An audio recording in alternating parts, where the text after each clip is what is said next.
अहं त्रिनयनां माणिक्यमौलिस्फुरत्तारानायकशेखरां स्मितमुखीमापीनवक्षोरुहां पाणिभ्यां मलिपूर्णरत्नचषकं रक्तोत्पलं बिभ्रतीं सौम्यां रत्नघटस्थरक्तचरणां ध्यायेत् पराम् अम्बिकाम्। ॐ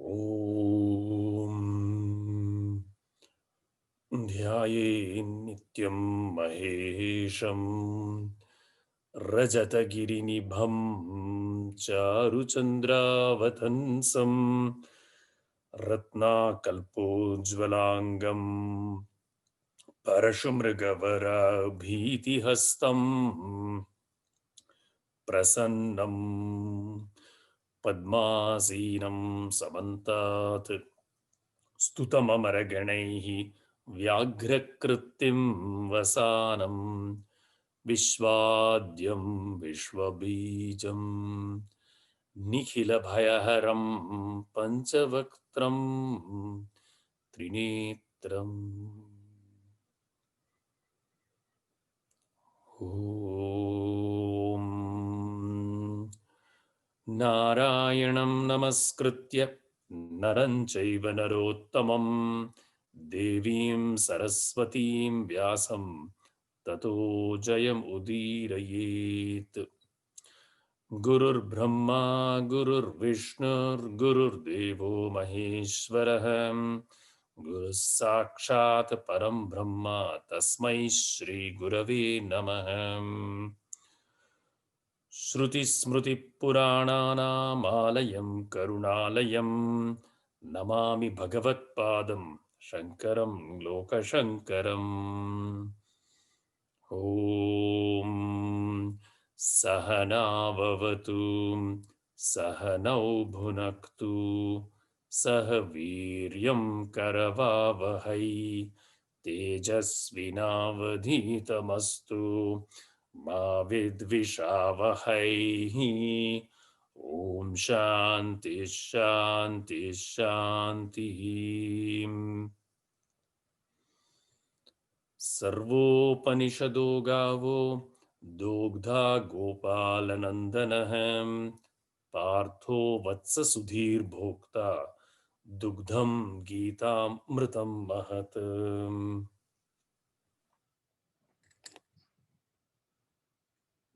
धृतराष्ट्र उवाच धर्मक्षेत्रे कुरुक्षेत्रे समवेतायुयुत्सवः मामकाः पाण्डवाश्चैव किम कुर्वत सञ्जय। श्रीभगवानुवाच क्लैप्यमास्मकमः पार्थ नैतत्त्वय्युपपद्यते क्षुत्रमृतयदौर्बल्यं त्यक्त्वोत्तिष्ठ परन्तप। यं सन्न्यासमिति प्राहुः योगं तं विद्धि पाण्डव न ह्यसंन्यस्तसङ्कल्पो योगी भवति कश्चन। आरुरुक्षोर्मुनिर्योगं कर्म कारणमुच्यते योगारूढस्य तस्यैव शमः कारणमुच्यते। यदा हीनेन्द्रियार्थेषु न कर्मस्वनुषज्जते सर्वसङ्कल्पसन्न्यासी योगारूढस्तदोच्यते। उद्धरेदात्मनात्मानं नात्मानम् अवसादयेत् आत्मैव यात्मनो बन्धुः आत्मैव रिपुरात्मनः। बन्धुरात्मात्मनस्तस्य येनात्मैवात्मना जितः अनात्मनस्तु शत्रुत्वे वर्तेतात्मैव शत्रुवत्। यथा दीपो निवातस्थो नेङ्गते सोपमा स्मृता योगिनो यत् चित्तस्य युञ्जतो योगमात्मनः। यं लब्ध्वा चापरं लाभं मन्यते नाधिकं ततः यस्मिन् स्थितो न दुःखेन गुरुणापि विचाल्यते। शनैः शनैः उपरमेत् बुद्धया धृतिगृहीतया आत्मसंस्थं मनः कृत्वा न किञ्चिदपि चिन्तयेत्। सर्वभूतस्थमात्मानं सर्वभूतानि चात्मनि ईक्षते योगयुक्तात्मा सर्वत्र समदर्शनः। यो मां पश्यति सर्वत्र सर्वं च मयि पश्यति तस्याहं न प्रणश्यामि स च मे न प्रणश्यति। अर्जुन उवाच चञ्चलं हि मनः कृष्ण प्रमाथि बलवदृढम् तस्याहं निग्रहं मन्ये वायोरिव सुदुष्करम्। श्रीभगवानुवाच असंशयं महाबाहो मनो दुर्निग्रहं चलम् अभ्यासेन तु कौन्तेय वैराग्येण च गृह्यते। असंयतात्मना योगो दुष्प्राप इति मे मतिः। वश्यात्मना तु यतता शक्यो वाप्तुमुपायतः।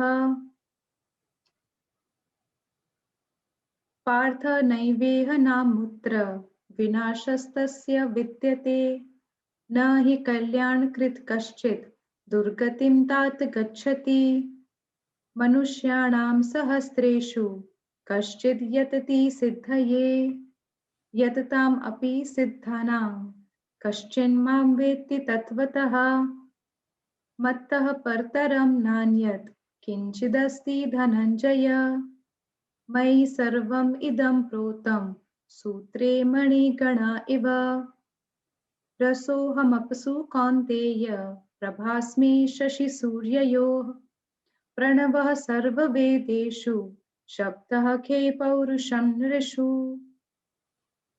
बीजं मां सर्वभूतानां विद्धि पार्थ सनातनम् बुद्धिर्बुद्धिमतामस्मि तेजस्तेजस्विनाम् अहम् बलं बलवतां चाहं कामरागविवर्जितम् धर्माविरुद्धो भूतेषु कामोऽस्मि भरतर्षभ।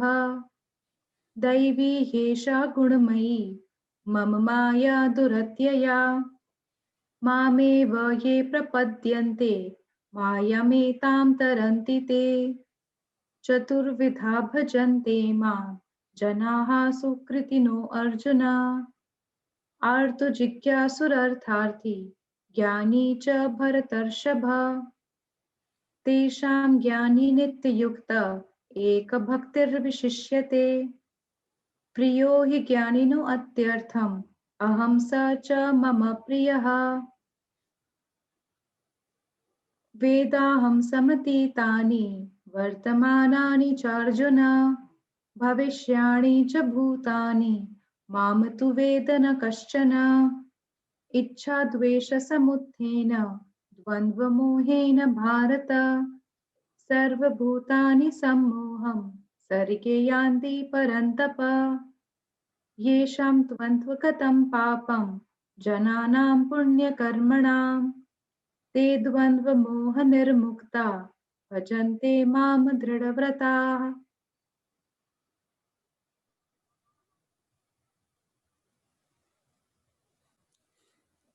Thank you, Resi. Very nice. Acha, so we are in chapter 9.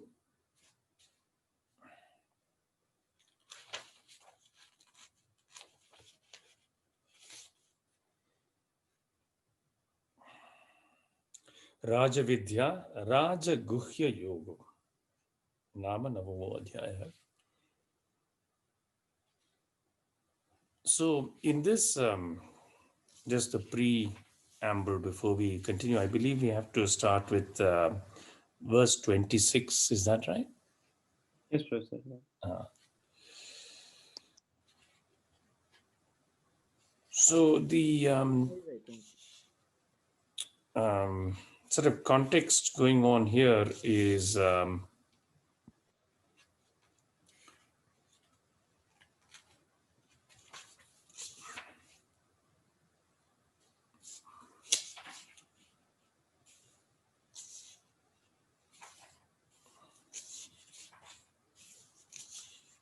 There was a question that Arjuna asks about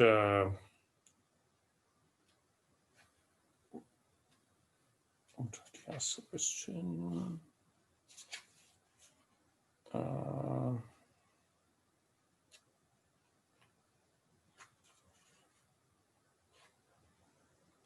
Okay. So Bhagavan starts with, I will reveal to you this knowledge, sovereign science, those who do not follow entire world, and then his mystery, and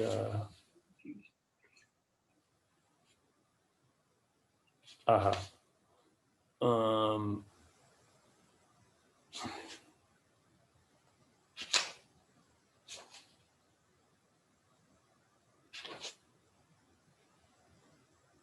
and then he explains how actions do not bind to him, and the ones who do not believe him, 11, avajananti, futile are their desires. He calls them rakshasim and asurim bhavam, and of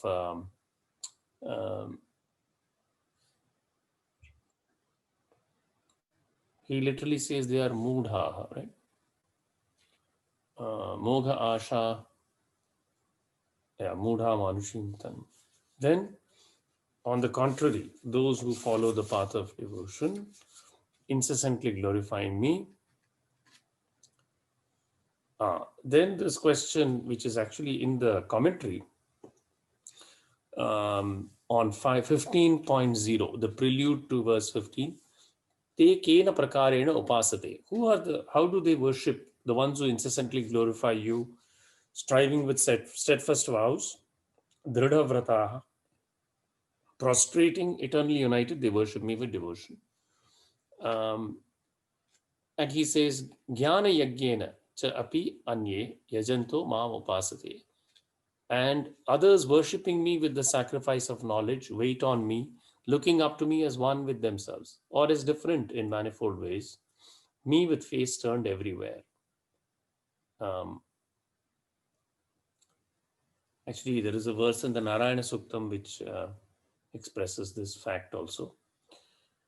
And then aham kratur aham yajna. So Bhagavan says again, just like Brahmarpanam, he explains that he is all parts of the sacrifice. So in answer to 16.2, if they worship in many ways, why do they worship only you? So the point here is that since the Lord is omnipresent, any form that is worshipped is him only. Right? So we may say it's a very tight argument. He is the Lord because he has the quality of omnipresence. And because he has the quality of omnipresence, he is worshipped everywhere. Wherever anything is worshipped, it is he only who is worshipped. And then he says, Pita aham asya jagato mata dhata pitama. I am the father of the world, mother, sustainer, grandsire, holy object of knowledge, Omkara, and the Rig Sama Yajur. Gatir Bharta Prabhu Sakshi Nivasa, the goal, the support, Lord, the witness, abode, refuge, a friend who does without expecting any return service, source, dissolution, existence, treasury, and indestructible seed, Bijam Avyayam. And then Tapami Aham Varsham Nigrihnami Utsrajami cha Amritam Chaiva Mrityuscha Sad Asatcha Aham Arjuna. Both being and non-being am I. Both these I am, that is both cause and effect. And Traividya Mam Somapaha Putapapa Yajne Rishtva Swargatim Prarthayanti. Right. Conversant with the lore of the triple Vedic text, drinkers of the Soma juice, cleansed of sins, crave attainment of heaven after having sacrificed unto me. They reach the world of Indra and enjoy their divine felicities. Actually, this morning, I was listening to Udaka Shanti Mantraha, in which there are some very beautiful verses to Indra. And very delightful, definitely, to see that, listen to the chanting itself. Um, and again, this thing will come of Indra, drinker of Soma, Vritraha, killer of Vritra, enjoying with the Maruts. And it's definitely delightful. There is no doubt about it. It is not some abstract thing. One can enjoy this delight that Indra enjoys. Um, and it's very delightful. There is no doubt about it. But Bhagavan says, even that, because having enjoyed the vast world of heaven, their merit spent, they enter the world of the mortals, and then they, conforming to the law of the three Vedas, desiring objects of pleasure, they achieve movements to and from heaven. So even that, Bhagavan says, is uh, transient.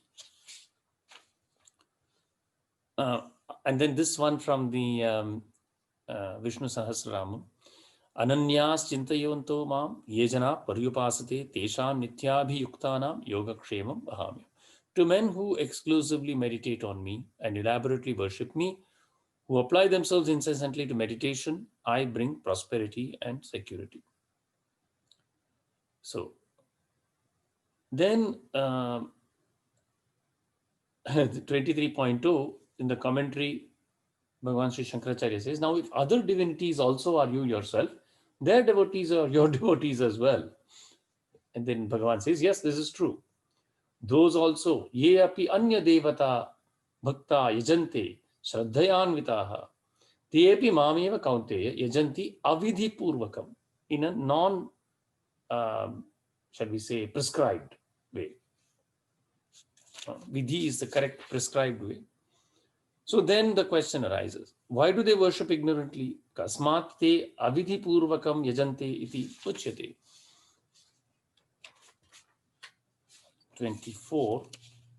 Aham hi sarva yajnanam bhokta cha prabhureva cha natu mam abhijananti tatvena ataha chyavanti te. So because they do not know me as truly the enjoyer of all sacrifices enjoined by the Vedas and Smritis, I am the deity to whom they are offered. Sacrifice indeed has me as its master, but in truth they do not recognize me. So having sacrificed in violation of injunctions, they lapse, fall off from the fruit of sacrifices. How? Yanti devavrata devan, pitrun yanti pitruvrataha, bhutani yanti bhutejya, yanti madhyajinopi mam. Professor? Yes. No, sir, Professor. We finished until 24, Professor. We are yet to read 25. Oh, we have to start 25. Oh, okay, very good, very good. Then why don't please read? Yes. Will somebody read 25 in entirety? Yanti devavrata devan, pitrun yanti pitruvrata, bhutani yanti bhuteja, yanti madhyajinopi mam. Very nice. So, yanti, that is they repair to or attain. Yanti iti, yanti gachanti, they go. Deva vrataha, those who are devoted to the lords. So, devas here are lords of the senses, right? So, when we do yajna, we are worshipping Agni, right? Indra. There are offerings made to Soma, Prajapati, right? Various, but primarily here the Devavratas are the sense gods. So Ashwins, Varuna,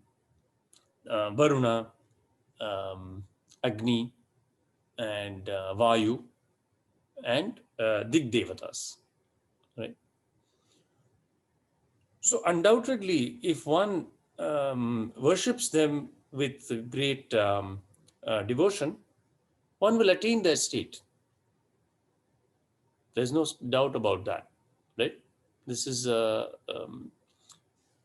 intensity of worship required may be high, but the Vedas assure us that this is possible, right? Because there is a very famous saying, "Yad dhyayati tad bhavati." that which you meditate on, the mind becomes, right? Then we come to the next one, Pitran. Now, I told you that currently the base state is Bhulokam. Right? A person has the first inclination to something higher beyond the physical. That itself is very rare, right? Because the physical world is so busy. External world is so attractive. We get up in the morning. From the morning, the clock starts. It's hard. You have already committed, show up to work at a given time. You have to take care of your bodily needs, the basic self-care, right? To convey the body to its place of work, prepare the mind. Then work continues. How much time is there? It's a fortune if you can actually work 8 to 5, right, nowadays. Most people don't have that, have to work longer. So somehow snatch a half an hour for lunch or something, right? Then back to work. And work is never ending. It doesn't end at the end of the day. It doesn't end on the weekend. Especially now with the pandemic arrangement is the worst arrangement because there is no distinction between work and home at all. It has become so porous. So as long as the mind chooses to dwell on it, it's there. And at a young age, we are encouraged. In fact, even our families have, work very hard. You can attain some and it's true. There's no doubt about it, right? I mean, you can attain a good career. You can attain name and fame. They're not attained without effort. This is true, right? But we have to exercise some balance internally because anything goes a little out of balance, it can become harder. Right? So we have the idea of work-life balance. At least theoretically, our managers will tell us about it. Yes or no? It's quite difficult actually to attain in practice, I think. So the first, where do we get these first inclinations?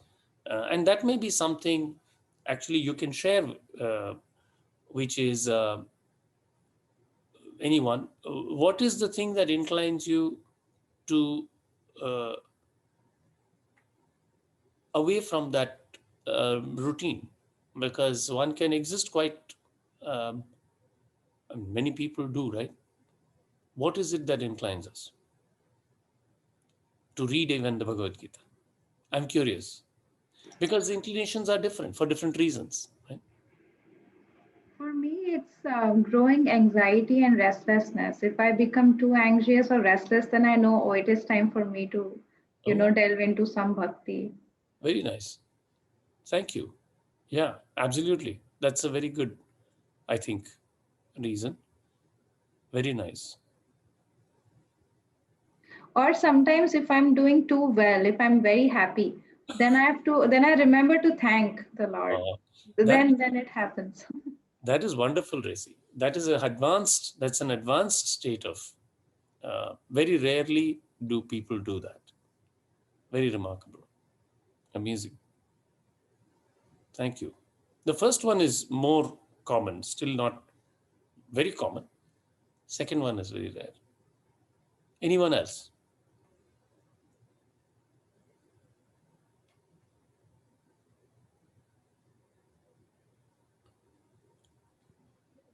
I think mostly there is no reason, like it feels like the right thing to do. So it's more intuitive. Right. Right. That is also remarkable. A blessing.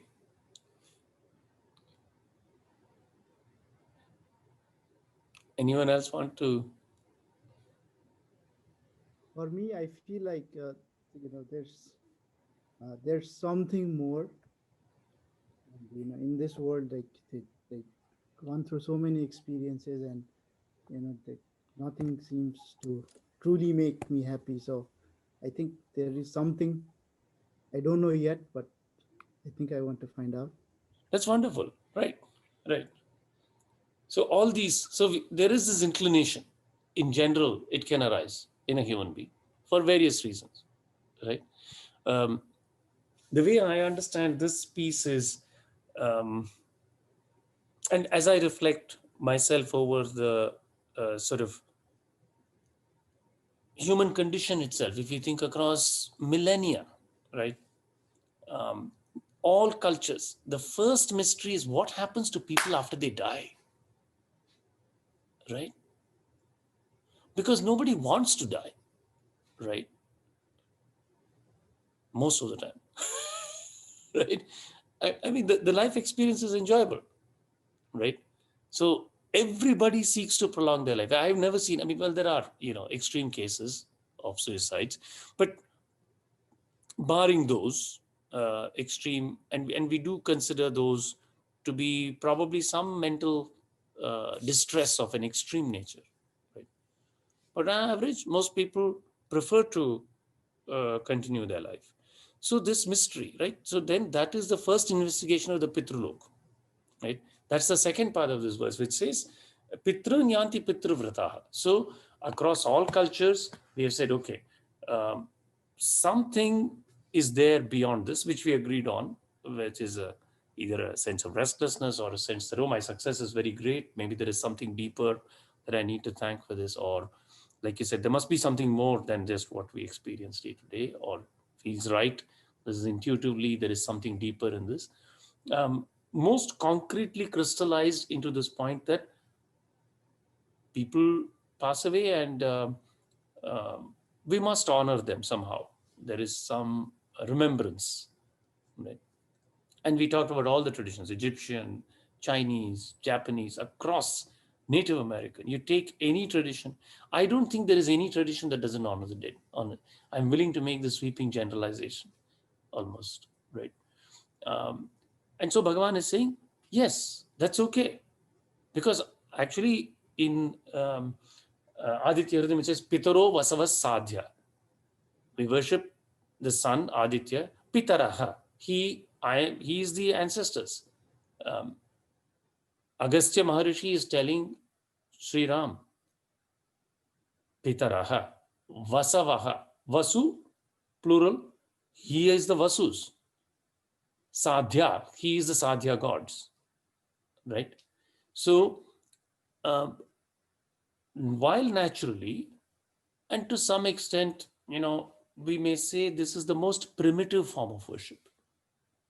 The most primitive form of worship, but still sattvic, is the worship of the Pitras, right? And if you talk to many people, there is fear also. Many people worship the Pitras out of fear.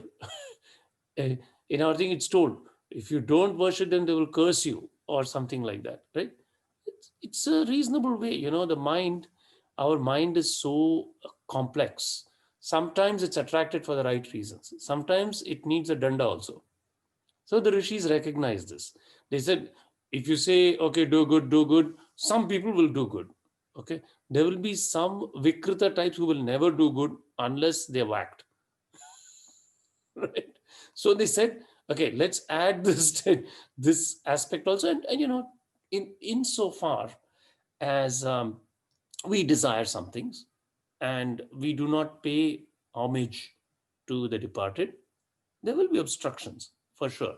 Because in a very simple sense, you can say, if we don't learn from our forefathers, we have to reinvent and relearn all that. And learning is painful, whether you like it or not. Correct? So, in a very simple way, we can understand why the Pitru worship is so useful, right? But what Bhagavan says is, fine, you can worship them. But again, yadhyayati tadbhavati, your level of progress will be only one lokam. Bhulokam, Pitrulokam. Right? Then he says, let's say you go one higher and you worship those in Devalokam. Then your progress will be that far. Very good. Bhutani, these are the elementals, what they call. So let us see what Bhagavan Shankaracharya has to say here.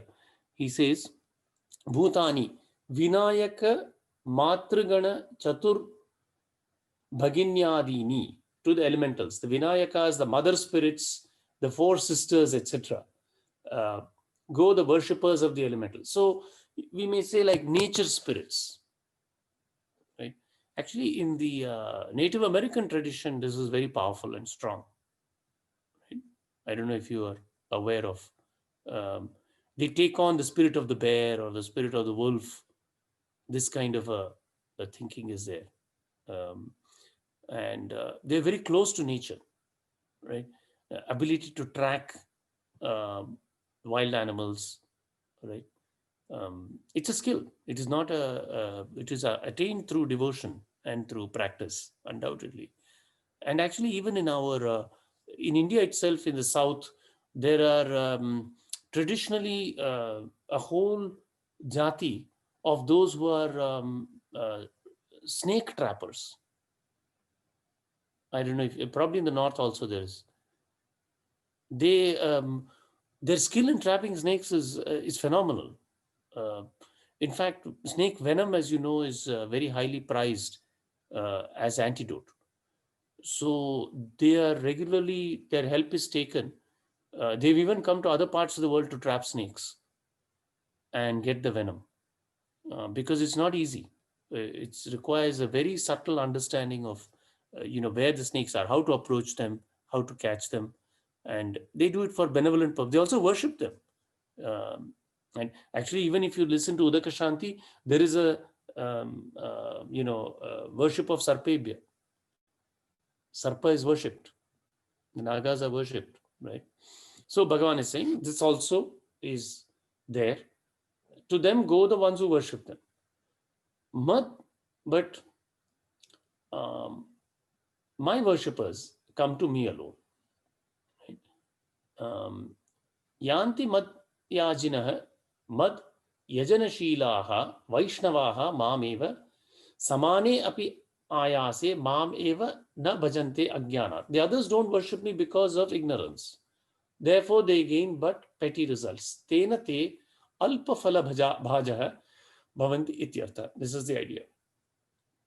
Na kevalam mad bhaktanam anavritti lakshanam anantaphalam sukha aradhanascha aham. Not only do my devotees reap the eternal fruit of non-return to empirical life, they also accomplish this easily, as my worship is easy to accomplish. Sukha aradhana. How? So now next one, 26. I can go. Please. Patram puspam phalam toyam yume bhaktya prayachati tadaham bhaktya payat masnami prayatatmanah. Patram is a leaf. Pushpam, flower. Phalam, fruit. Toyam, water. Yaha, whoever, me, to me, bhaktya, with devotion, prayachati, offers, tad aham, that I, bhakti upahritam ashnami, accept it as offered or given with devotion by that pure-hearted devotee, prayatatmana, that pure-minded person. Patram iti, patram pushpam phalam toyam, udakam, yahas me, mahyam bhaktya prayachati, tat aham patradi bhaktya, upahritam bhakti purvakam prapitam, bhakti upahritam, ashnami grihnami prayatatmana shuddha buddhe. So the prayatatmana is the one with pure mind.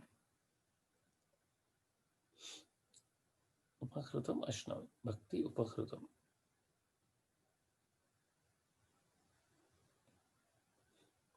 Yataha evam ataha. This being the case. Next one, please.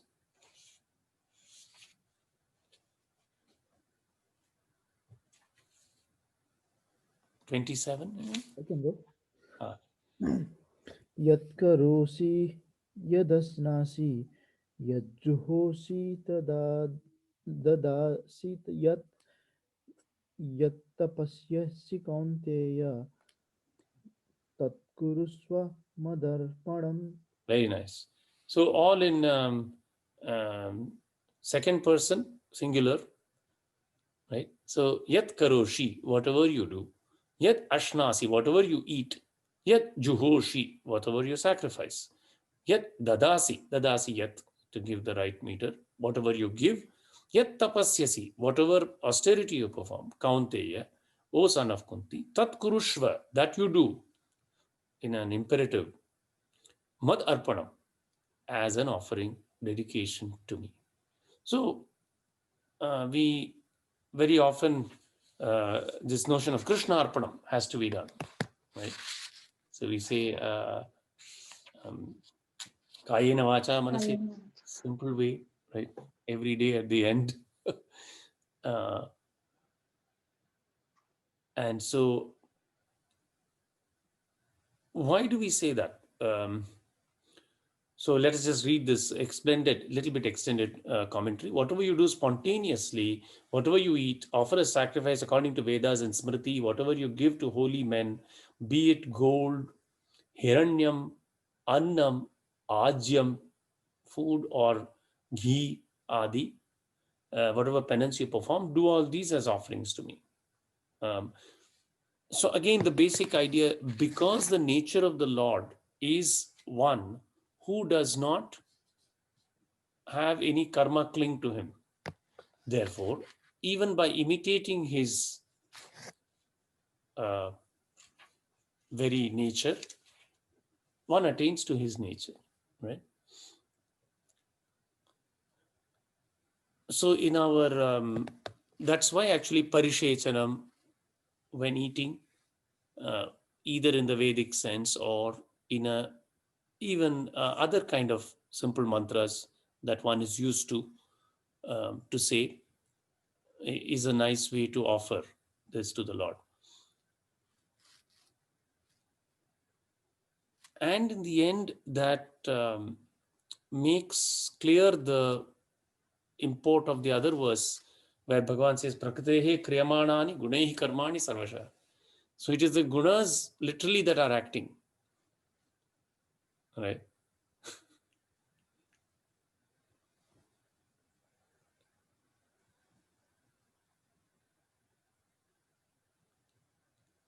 So if we look at the body, it has some tamoguna in it, right? Otherwise, it cannot have even physical form. So this tamoguna has to do its job. It will go to sleep. It will want to eat. This we activate by the mind through some rajas. We make it do some exercise. We make it serve in some way, right? When the mind's sattvic aspect predominates, it says, okay, do this activity, but maybe you can do this activity to support your body better and serve others around you, right? And then slowly the mind itself gets purified by that, right? So this is all. Once one understands that that is the play, this is the script, right? Then great joy arises. Yeah. What you say? Right.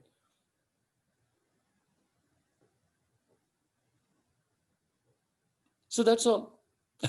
It is just seeing the and yet the challenge while saying that's all is how to keep the mind single-pointedly on that at all times, right? That is the challenge.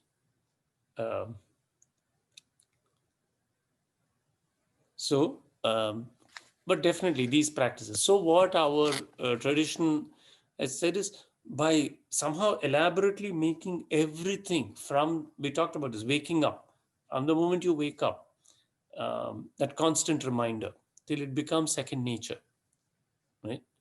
And slowly then the vast storehouse of all those karmas are cleansed progressively.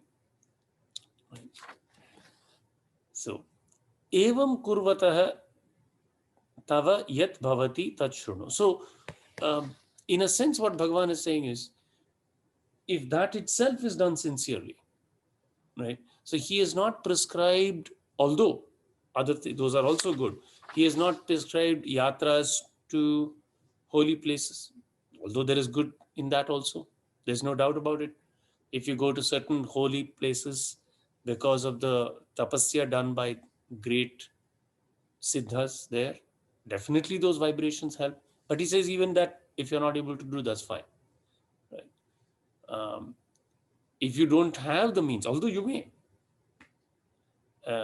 it's not to say that's it's excluded, but he's saying my worship is very simple. It does not have to be elaborate. Although if you choose to, that is fine. If you want to involve many people, you want to do something big at the temple, fine. But you see, that's not necessary. Right?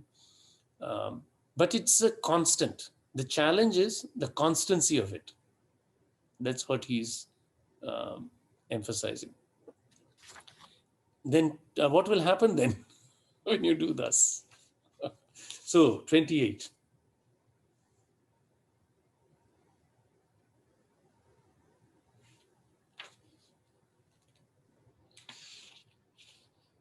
I can go, Shankar. Please. फलैरेवं मोक्षसे कर्मबन्धनैः संन्याससंयोगयुक्तात्मा विमुक्तो मामुपैष्यसि. Shubha Ashubha Phalaihi Evam. So now that is phala, fruits in instrumental case, plural. Tritiya Vibhakti, Bahuvach. So Shubha Ashubha Phalaihi, both good and evil fruits. You will be mokshyase, you will be liberated from, released from the bonds, karma bandhanaihi. So to be interpreted correctly, karma bandhana should probably come first and then the fruits. Mokshyase, that is the key verb there. You will be released from what? The bonds of the words. Karma bandhanehi, again instrumental plural. And the fruits, their fruits, good and evil. Shubha, Ashubha, Phalai, Evam. Samyasa Yoga Yuktatma. So, integrated with by the yoga of renunciation. Vimuktaha, liberated. Mam Upaishasi, you will come to me.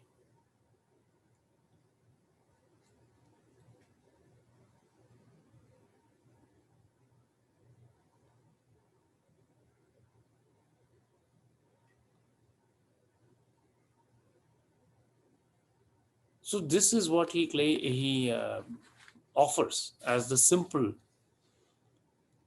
way.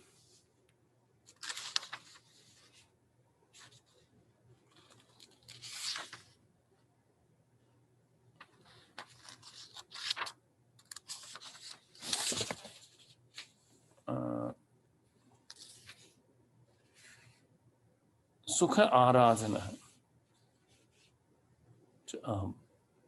So,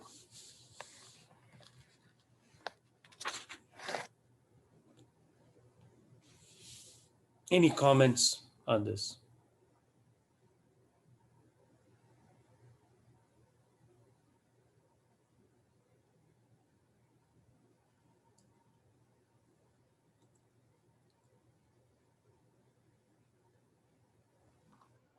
Sri Bhagwan is making it seem very easy, like he's just prescribing one or two things. Just do this and then you can attain me. But it's so difficult to do. Definitely. And so in a way, the trick, easy thing, sometimes I feel that, and that's probably why it's called a tantra, which is like a web. It's an interconnected web, right? So you start to say, okay, let me practice Karma Yoga. Okay, so every instant, I will just give it up to the Lord, right? So, but then what happens? The mind doesn't want to do that all the time. So then you say, okay, in order to do this, I must do something to the mind. I must hold it, right? So then you say, okay, I have to do some Raj Yoga, right? So then we practice with Raj Yoga. Apply yourself diligently. And then there is no fruit sometimes immediately. Obvious. I'm practicing, nothing is happening. Or I'm not able to focus the mind. Okay. So then says, okay, why don't you do some bhakti? Maybe if you do some ritual aspect with some motions, actions, then the mind will get, so you come to bhakti yoga. All right. And so then you practice bhakti and say, well, all this is very wonderful and whatnot, but why should I? What is the basis? Well, from time to time, we have to revise the basis, which is the Jnana Yoga. Right? So you have to read a little bit to gain that faith again, right? Or even if one is very devoutly practicing, somebody may ask you, your own child might ask you, why are you going and putting water and milk and honey and all these things on the image of the god in temple? Right? So you have to give some answer. So then you have to dig a little bit and find out about Jnana Yoga and its basis for the rituals, right? Correct? This is the Tantra, the web. In my opinion, because the mind has these four facets, it is impossible to practice one exclusively.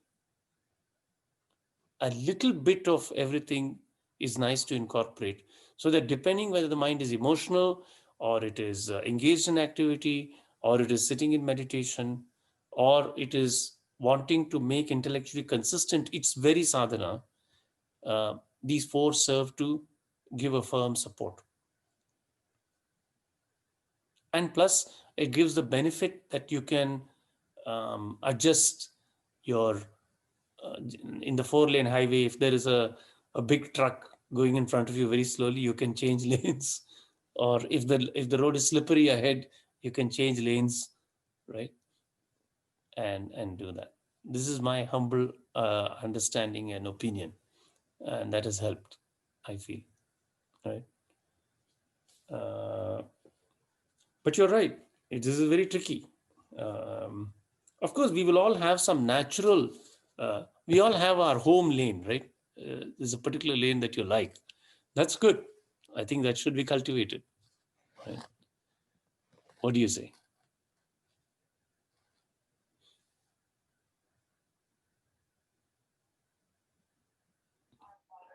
I agree. For the things in Bhuloka, let's say for example, getting some material things or learning something or those things constantly practicing over time we achieve, right? Mhm. But this part in the like Rishi says, it's a trick in a sense that it's the art of letting go, right? Not learning, not putting things inside. So constantly hitting day after day after day after day, nitya karma or anything, constantly trying to remind, right? I mean, this goes outside, the the energy goes, try to go outside, want to go outside and want to bring it in again, symbol or whatever mantra and devotion, different aspects. Right. So yeah, tricky. And we tend to absorb outwardly more or something, things depending on the phase in life, when the things pulls towards the outward more, Right. want to go inside. So yeah, like you mentioned, different phases, sometimes emotional, sometimes in meditation try to do the japa and then just mind want to stop the job and just want to do the meditation. Right. Yes. That's good. Maybe have to stop, right? Have to stop doing japa and just Yeah. Yeah. be still. Yes. Swami Gyaneshwar Bharti always used to say that as a meditator, you have to know which time is good for that, to pierce the bindu or to make that final assault, right? Um, that comes with practice.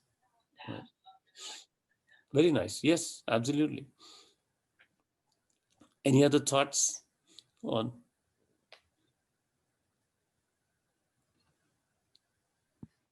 I think what we are doing in satsang, it is a, at least for me, it's a good anchor Mhm. to so whenever I you know get distracted or anything, or you know so then this is like a good anchor and reminder on everything from controlling the anger to letting go Right. to everything. Yeah. Another thought just struck me. So actually, this is a very good recipe for success in everyday life. This is an important point to think about. So when you talk to any of these great, like I don't know, highly successful people. Let's take highly successful people in the material world, right? A day-to-day world, whether they be whatever they field, business or uh, in the military or say in a field of law or medicine or anything. Any person who reaches the top, um, generally their advice is as follows. So how do you become successful, right? The trick actually is how they deal with failure. So normally we think that there is something you have to do to gain success, but actually the opposite is true, which is as long as one's attitude towards failure is good, success will follow as a matter of course, if you, in a sense. So, and what is that trick? That they actually learn very rapidly from their failures and they never waste time on it. They don't dwell on it, right? So immediately they're back on track, right? Okay, this is a slip. I learned something from it, and then they don't give up, right? This is the general. I feel you will hear this from again and again if you listen to or read the advice of the highly successful people in the day-to-day world, right? This is what they will say. Because although we think it has not come easy to anyone who is at the top of their field, all those are attained through effort. And the main thing that they say is everybody faces failure. The difference is how the highly successful people react to failure. So they learn very quickly from it. They don't take it personally, right? I can tell you in our field of academia, we have to submit, everything is peer reviewed. You have to submit papers, you have to submit proposals. And the first time, you submit your paper or proposal and it comes back with absolutely, riddled with comments. Some seemingly make no sense, harsh, ridiculous, right? Sometimes it's difficult when you're early on to read them, assimilate, and quickly address them again. But the faster one becomes at that, to take the criticism, kind of the useful substantive part, and just move forward, right? That I found to be very good indicator when I'm mentoring the junior faculty as to who will succeed, right?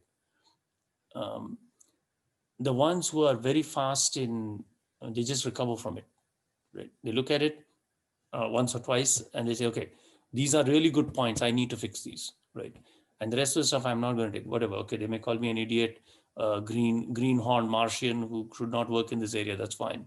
I don't care, right? It's the same thing in a way, right? That they have detached their investment, personal investment in that, right? So same thing when you write a research paper or something, there's a lot of competition. Like people want to, it's a marketplace of ideas. Everybody wants their idea to be followed, right?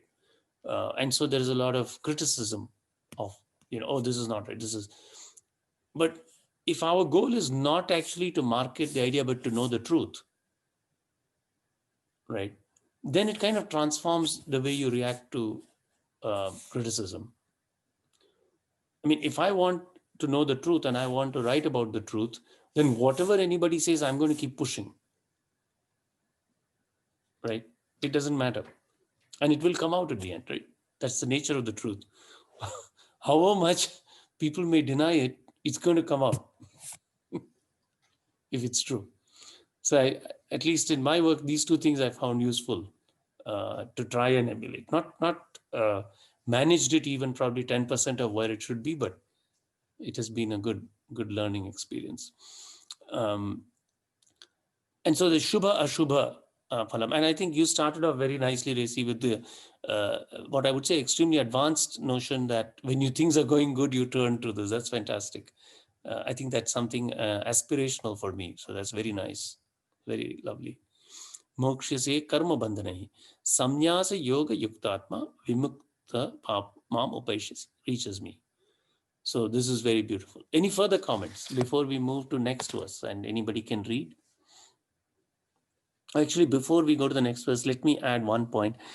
29.0 is very nice. Raga dveshavan tarhi bhagavan yatah bhaktan anugrihnati na itaran iti.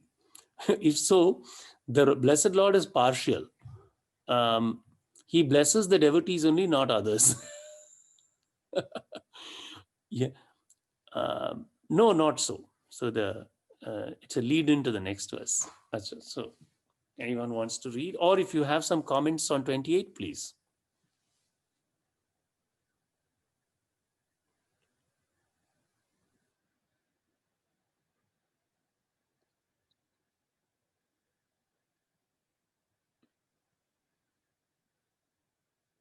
Dr. Sankara, I remember one thing. So, like you mentioned, highly successful people, right? I think they, like you mentioned, they learn to manage their emotion, non-reactiveness early in the life. Right. They always say that failure. The more you fail early, the more you success, because you get over that, not you get pushed by that, and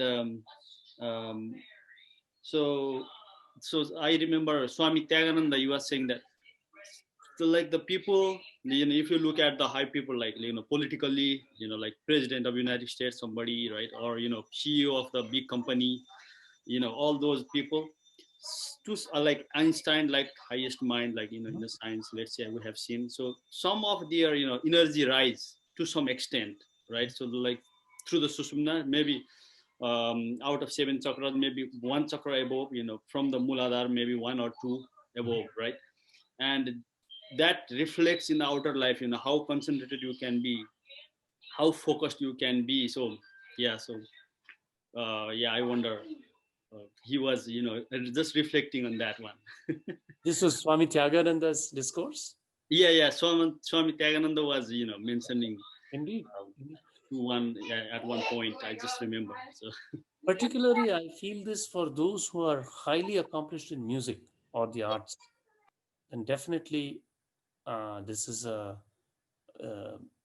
absolutely an opening of some chakras, that level of accomplishment in music or arts, but definitely in other things also.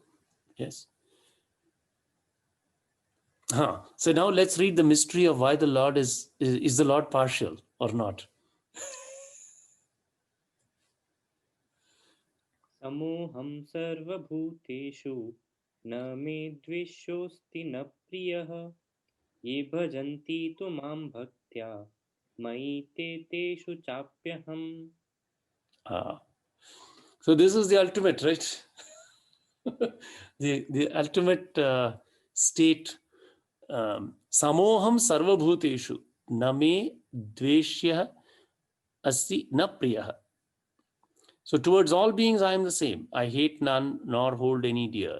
Ye bhajanti tu mam bhaktya. Those who worship me with devotion, mayi te, they live in me. Teshu cha aham, cha api aham, and I live in them. Right.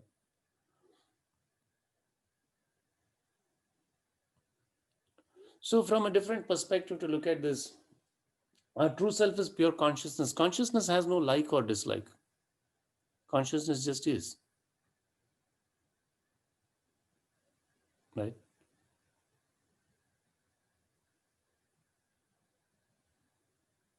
It simply is. And but it is full of intelligence. So from it comes the mind, and then once that limitation, upadhi, contraction happens, then it starts having the twofold, like and dislike. Right? So we may say that is where in the Yoga Sutra it says having avidya as the root, the karma share develops. Right? And Bhagavan being free from that is the same to all beings. So it's very difficult, of course. One of the beautiful tests, perhaps, of our spiritual growth is how equal is our vision, Samyak Darshanam, right? Is a very good test of that. And yet, so here's the peculiarity.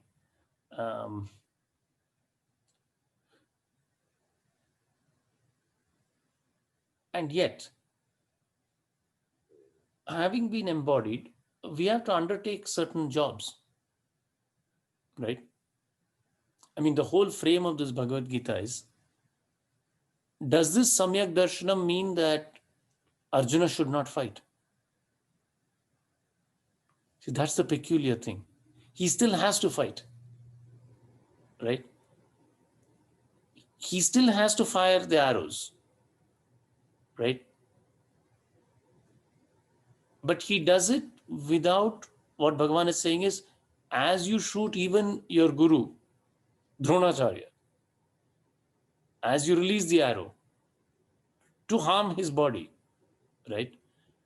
Can you do it without any feeling or expectation? Because you have to do it, right? So therefore, one cannot misunderstand this to say, Samo aham, therefore, I will not dispense justice. If my job is to give dand, I have to give dand as a judge. I cannot say I am Samo aham, so a murderer goes scot-free. Although the judge sees, say a uniquely impartial judge sees the humanity of the murderer also. He sees the same light of God. The enlightened judge will say, God is in this person also.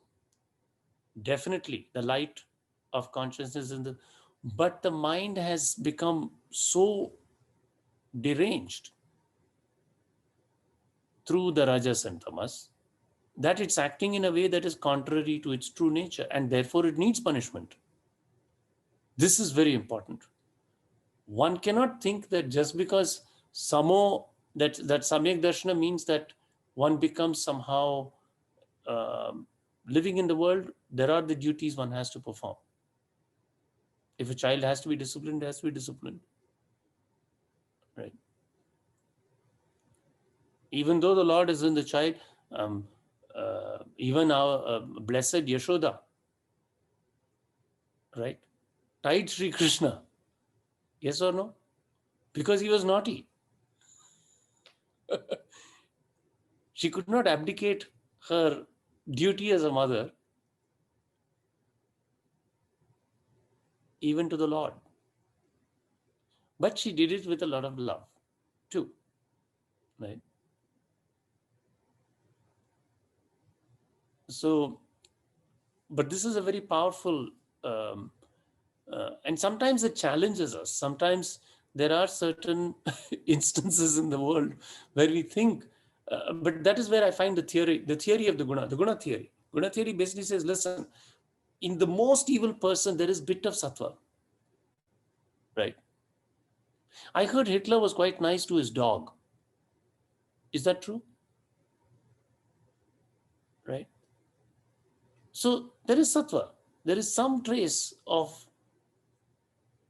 humanity towards, at least an animal, right? I think he tried to save the dog before, the last end is what I've heard, right? So there is a trace in everyone, even in the worst of the worst of the worst. This is our, whether you take it as belief or whatever, at least it is my experience from that one cannot deny the existence of a micro, nano, we have to now go to 10 to the power scale, pico, femto, atom, piece of sattva in the worst of the worst, right? Because the gunas cannot be absent. They all three exist in everyone, right?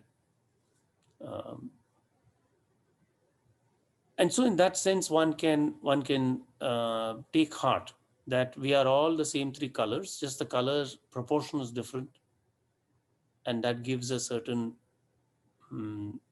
commonality So from that viewpoint, we can say, well, okay, if you cultivate those colors too much, then that's what becomes. In the extreme extent, you drive out sattva to such an extent that it has become very diminished.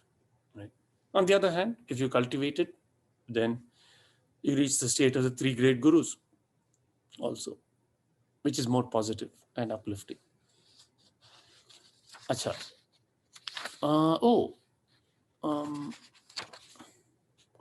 Look at this. I did not anticipate this, but let us read a little further here from the commentary. The same, equal am I towards all beings. I hate none nor hold any dear. Like fire am I.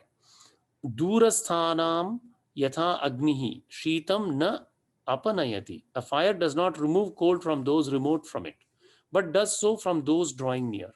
So do I bless devotees and not others. Samipam upasarpatam apanayati. Tatha aham bhaktan anugrihnami na itaran. So it is, God basically says it's your choice. If you think I'm partial, that's because you do not resort to me. If you don't resort to me, you don't gain my benefits. Right? That's very nicely explained by the commentary. Ye bhajanti tumam ishwaram bhaktya mayite sabhavatah eva na mama raga nimittam vartante. Those who worship me, the Lord, with devotion dwell in me, of course, and not due to my partiality. And thus, of course, I dwell in them and not in others. Teshu cha api aham swabhavatah eva varte na itareshu. Na etavata teshu dveshaha mama. This implies no hatred for them, because, as the next verse will show, srunu mad bhaktehe mahatmyam. Note the grandeur of devotion to me. 30, please. I think this is very nice to read right now.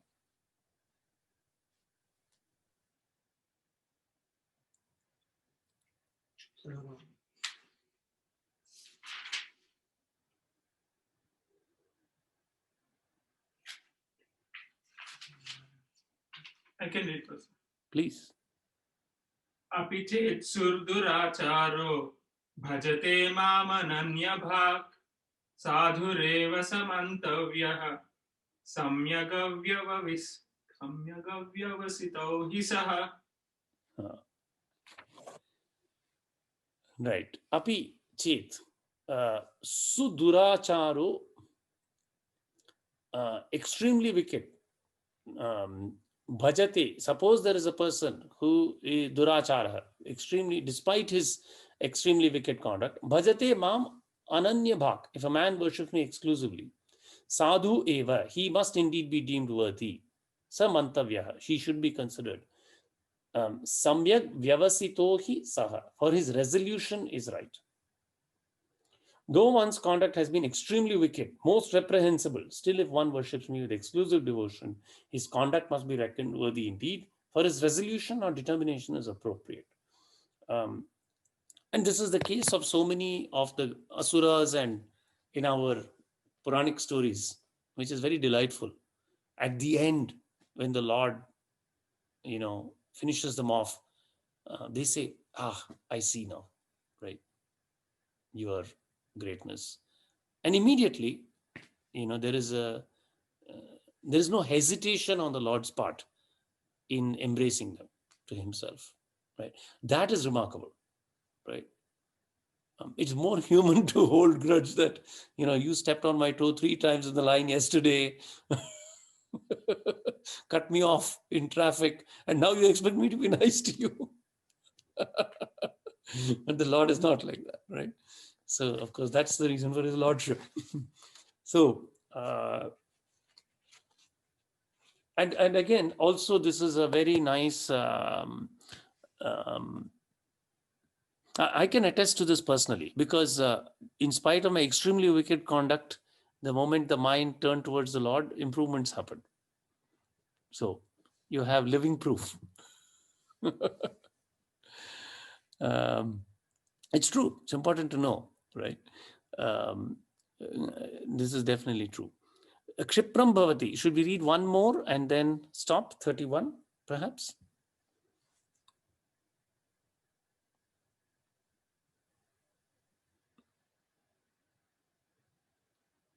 Yes, Professor. Please. Who is going to read? Who has not read so far?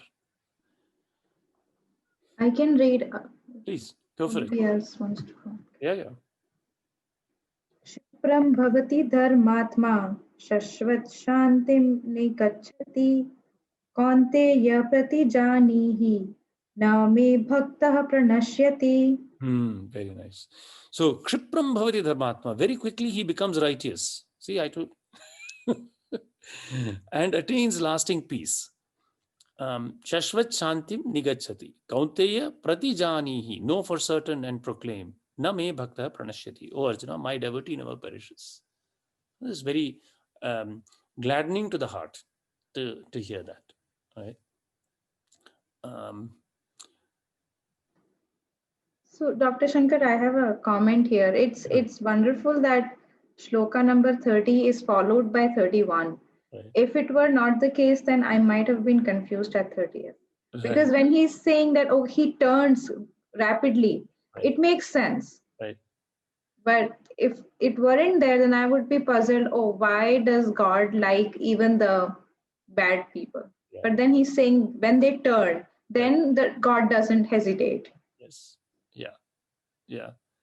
And of course, nevertheless, this is also true that, the past, depending on the depth of those attachments to the past karmas, effort is needed.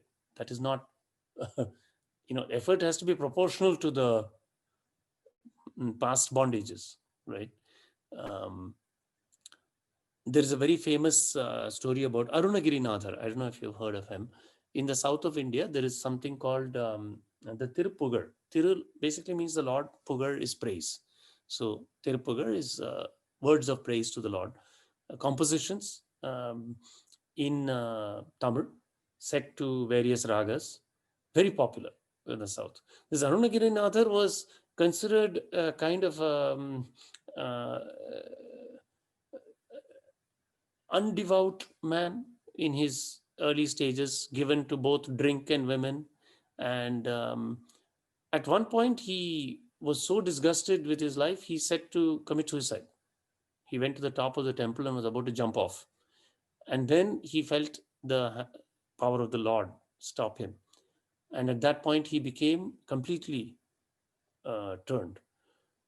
And now you can imagine, look at the following, the number of people in the south who sing the Tiruppugar, it's amazing. It's just probably the most popular verse form devotion in various temples. So in one lifetime, not, and he used to frequently be open about the fact, yes, these were my past things. But there is many living proofs of this, even in our own memory, so to speak. And we have the evidence from there. So Bhagavan says, soon his mind becomes wholly righteous. He attains lasting peace or eternal quietude. Note the supreme truth, Arjuna. Be absolutely assured and proclaim that my devotee who has dedicated his inner self to me will never perish. So this is really beautiful because it is so simple at some level. Okay.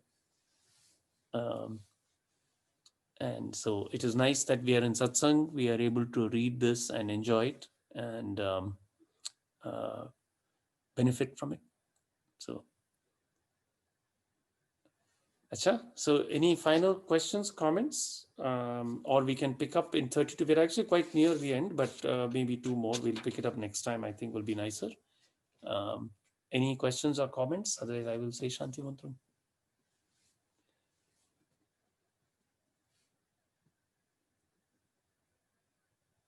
I thought it was very nice, this final verses. Again and again, that's the thing about the Gita is, if one reads it, it just feels, it is very uplifting. You go back with a lot of joy and confidence and determination. So, Om